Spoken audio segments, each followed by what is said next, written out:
The sun has fallen. The battlefield is silent. Only the smell of iron and smoke remains. A young philosopher kneels on the ground, his knees pressed into the dirt. Before him lies the body of his mentor, the man who once taught him that wisdom could guide the storms of life.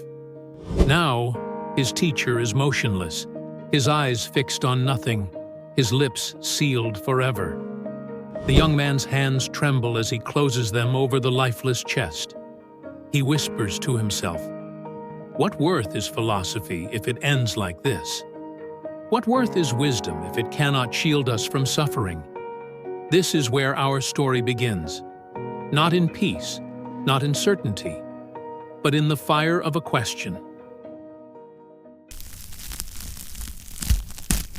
In the weeks that follow, the philosopher wanders through the streets of Rome. The city is alive with noise, merchants shouting, children running, the drunken laughter of soldiers celebrating victories.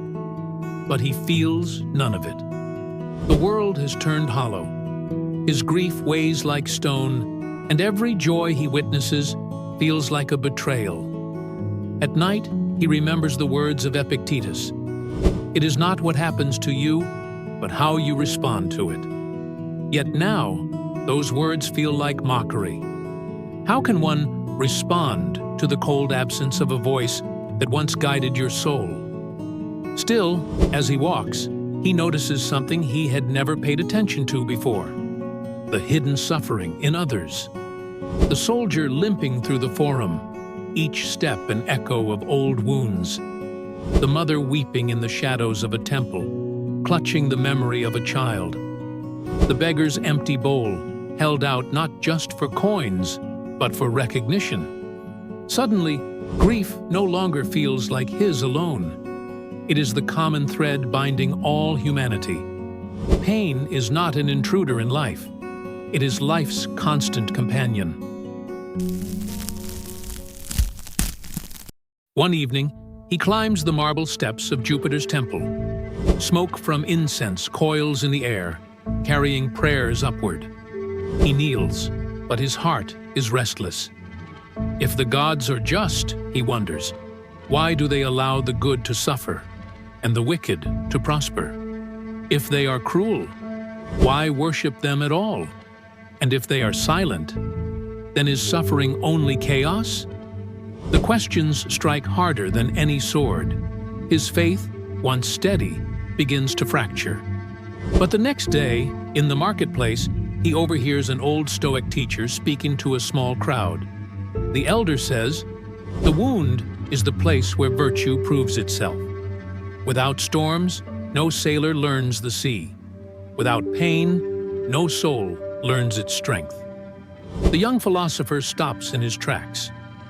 Could it be that pain is not meaningless, but the very ground upon which virtue stands? For the first time, a seed of understanding begins to take root. Yet another question haunts him. If fate governs all, if the gods or destiny already shape the course of life, then what freedom do we truly have? He leaves the city for the countryside, searching for silence beneath the olive trees. There, he watches peasants working the fields. Their hands are cracked, their backs bent, their brows dripping with sweat. And yet, they sing. Their voices rise like a hymn. They suffer, but they do not collapse under it. They transform their pain into rhythm, their labor into meaning. He realizes freedom does not lie in escaping suffering. Freedom lies in choosing how to carry it. Pain can chain us, yes, but it can also be shaped into music, into strength, into defiance. That night, sleep overtakes him. In his dream, his mentor walks beside him again, but the old man is chained, his wrists bruised, his steps heavy. Still, his posture is upright, his face calm, his eyes unbroken. The philosopher awakens in tears.